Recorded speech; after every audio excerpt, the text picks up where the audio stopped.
The title of this talk is The Ultimate Goal of Engineering Ethics Education Should Be More Ethical Behaviors. My name is Rockwell Clancy, and this presentation is based on a paper co-written with my colleague at TU Delft, Andrea Gammon. Ethics education has been recognized as critical to engineering, reflected in an emphasis on ethics in educational accreditation guidelines, as well as funding for research that addresses ethics in engineering.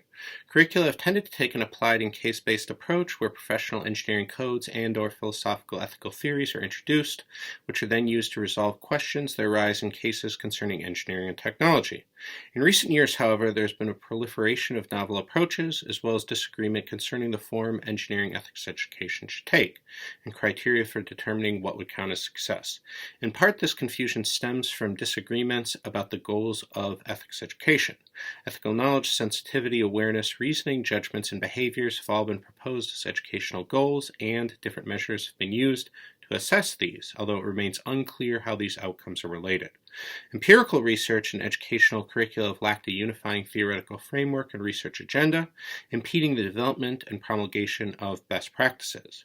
Having a single goal would allow for the standardization of engineering ethics education and progress in research based on a clear understanding of what does and does not work. Towards that end, this presentation argues that the ultimate goal of engineering ethics education should be more long-term ethical behaviors. Charles Huff characterizes this as an approach intended to develop ethical behavior over the course of an entire scientific or engineering career.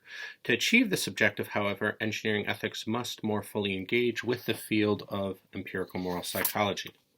This presentation is divided as follows. The first part outlines reasons for adopting ethical behaviors as the ultimate goal of ethics education, that behaviors are what both professional organizations and the public ultimately care about, moving on to consider why the adoption of ethical behaviors as an educational outcome would be contentious, that accurately assessing the effects of education on ethical behaviors is difficult if not impossible. The second part of this paper considers responses to these problems, that empirical moral psychology has insights about and resources for adequately assessing the effects of education on ethical behaviors. Engineering education has typically adopted ethical understanding and reasoning as learning outcomes, evident, for example, in ABET and Washington Accord guidelines, in addition to ethical imagination, awareness, sensitivity, willpower, and others. However, these objectives are short-sighted. The ultimate goal of engineering ethics education should be more long-term ethical behaviors. In the first place, since professional organizations emphasize behaviors in their ethical codes. Professional codes from different disciplines, cultures, and countries all stress behaviors. For example, performing services, issuing statements, avoiding acts, conducting themselves, and so on. Codes often list character traits as well, for instance, honesty and diligence, indicating the nature and importance of being rather than simply behaving like a good engineer. However, it would be difficult to understand and motivate the importance of these traits apart from behaviors. In other words, why honesty would be important were it unrelated to truth-telling. Codes represent the organizations to which they belong. Because of their collective professional knowledge, professional organizations would be in the best position to know what it means to be a good engineer. Additionally, professional organizations are linked to the public through government institutions, mediating the relation between individual engineers and the public. Professional organizations contribute to design, production, and use guidelines that form laws and precedents. Assuming governments represent their peoples, the behaviors of engineers are ultimately, therefore, what the public cares about. Even if that were not the case, these are what the public should care about. Ultimately, only the behaviors of engineers affect the public, not their knowledge, sensitivity, awareness, reasoning, or judgments. Although these might affect behaviors, a point considered further on, they are not what one should ultimately care about, or therefore what education should ultimately aim at. For example, the amount of ethical knowledge possessed by a civil engineer means little if his behaviors result in a building collapse. Conversely, a lack of ethical awareness by a mechanical engineer is inconsequential if her knowledge succeeds in bringing a lower emissions vehicle to market. The question then arises of why behaviors have not been adopted as the goal of ethics education. Adopting this goal would be relatively controversial, since accurately assessing the effects of education on long-term behaviors would be difficult, if not impossible. The source of this difficulty is twofold. First, theoretical difficulties relate to what it means to behave ethically. Second, practical difficulties involved in assessing the effects of education on long-term behaviors. Taking the second first, accurately assessing the effects of education on long-term behaviors would require dividing participants into experimental and control groups, exposing the former to ethics education while denying the latter, and then following both throughout their careers. Obviously, the resources required to do this would be staggering, and denying education to the control group would be ethically problematic. The second theoretical difficulty consists in specifying what it would mean to behave ethically. Ethics can be understood in different ways, raising the question of which understanding to use in assessing ethical behavior specifically. This is especially true in engineering. Engineering and technology give rise to novel situations where what it means to be ethical is not always clear. An often discussed example is self-driving cars, novel situations to which technology can give rise, bringing with them ethical quandaries. Teaching students how they should behave in specific situations, it has been argued, would be a futile endeavor, since the situations in which they might find themselves and how they should behave are unclear. Further, what it means to be ethical in engineering can be substantially different from common sense understandings of the term. For instance, only performing within one's area of competence and a commitment to lifelong learning are of critical ethical significance in engineering. If engineers perform outside their areas of competence or fail to keep up with developments in their fields, then they could endanger the public. However, these are very different from and have been judged by engineering students as relatively superfluous compared to common sense ethical principles such as not harming others or behaving fairly. Determining which understanding of ethics to use in assessing behaviors becomes even more difficult with the increasingly global natures of engineering and technology. Engineering and technology are ever more cross-cultural and international, spanning different cultures and countries. As a result, engineers and those working with technology are often separated in time and space from the effects of their work with technology, making it difficult to discern their effects. Additionally, culture can affect ethics such that peoples across different cultures and countries can have different understandings of ethics and reason in different manners. Finally, according to the Western tradition of liberalism, part of what it means to be ethical is allowing each person or group to pursue their own conception of the good and therefore ethics. Any attempt to decide on one conception, imposing this on others, would be bad, a form of paternalism. For all these reasons, behaviors have typically not been adopted as the goal of ethics education. Having outlined why behavior should be the ultimate goal of engineering ethics education, and considered why they have not, the second part of this presentation responds to these reasons and explains the role that empirical moral psychology would play in achieving this goal.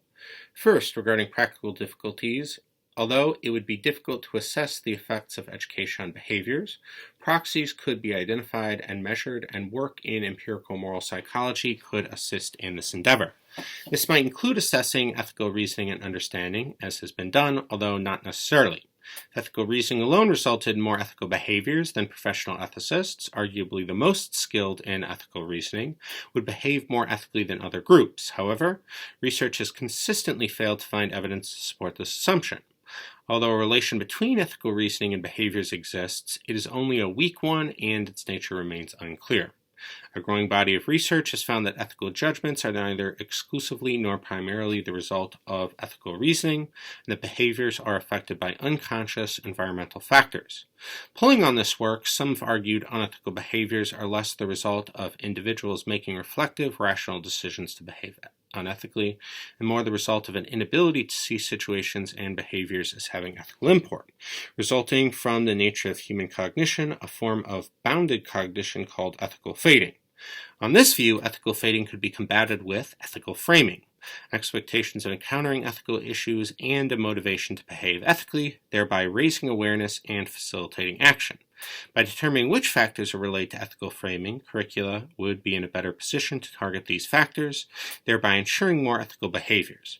Empirical moral psychology has a plethora of resources for better understanding and assessing the relation between behaviors and other, more commonly, easily assessed learning outcomes. However, simply because understanding and reasoning are not sufficient conditions for ethical behaviors does not mean they are unnecessary. Future work could better determine the nature of this relation, for instance, the relative contributions of ethical understanding to behaviors. Doing so would allow educators to develop and assess curricula, just as empirical moral psychology can help to understand the relation between ethical behaviors and factors such as understanding and awareness, thereby addressing practical difficulties associated with adopting behaviors as the goal of education. So too does it have resources to explain what people mean by being ethical. thereby addressing theoretical problems related to making behaviors the goal of education. First, simply because people disagree about what it means to be ethical does not mean people are correct in their claims that any and all accounts would be true. However, the extent to which people disagree is unclear. Only recently have researchers conducted large-scale empirical studies on ethics, shedding light on the extent to which people agree or disagree about what it means to be ethical and how culture affects such differences. On the one hand, samples from WEIRD, this is an acronym that stands for Western, Educated, Industrialized, Rich, and Democratic Cultures, tend to be outliers on various psychological dimensions. Since engineering ethics developed in the US, the field could be biased by these tendencies. On the other hand, to a significant extent, people across cultures agree about ethics. For example, all peoples conceive of ethics in terms of care and fairness, where harming others and behaving unfairly are unethical, although what it means to harm others and behave unfairly towards them can differ. By better understanding these similarities and differences, educators would be in a better position to address them, crafting education and training for specific cultural and professional groups. This would be especially important in engineering. As was mentioned above, what it means to be ethical within engineering can be different from common sense understandings. To an extent, people are in a poor position to judge since technology and engineering are intrinsically novel, making it difficult to know what effects will be ahead of time.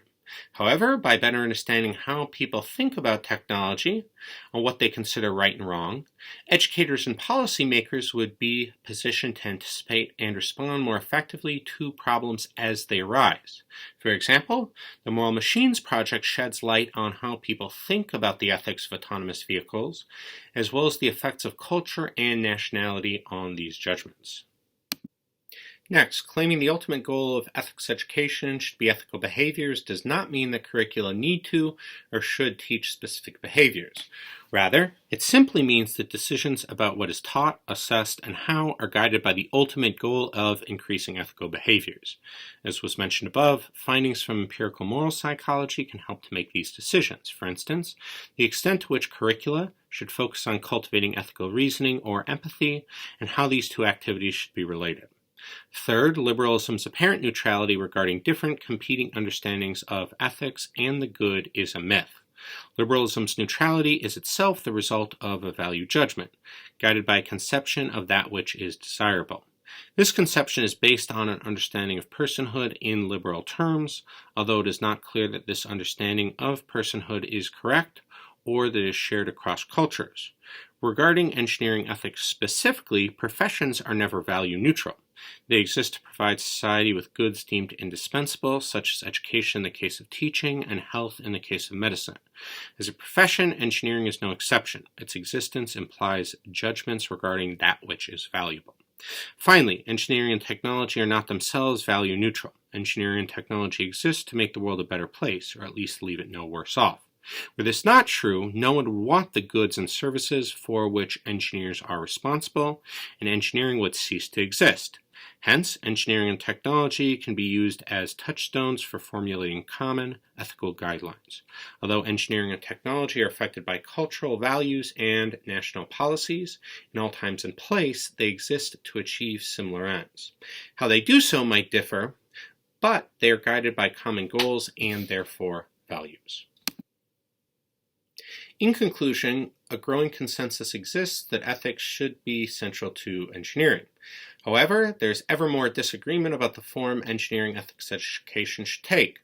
In part, this results from disagreements about the goals of education, which can hamper the development and coordination of long-term, large-scale research agendas and educational practices.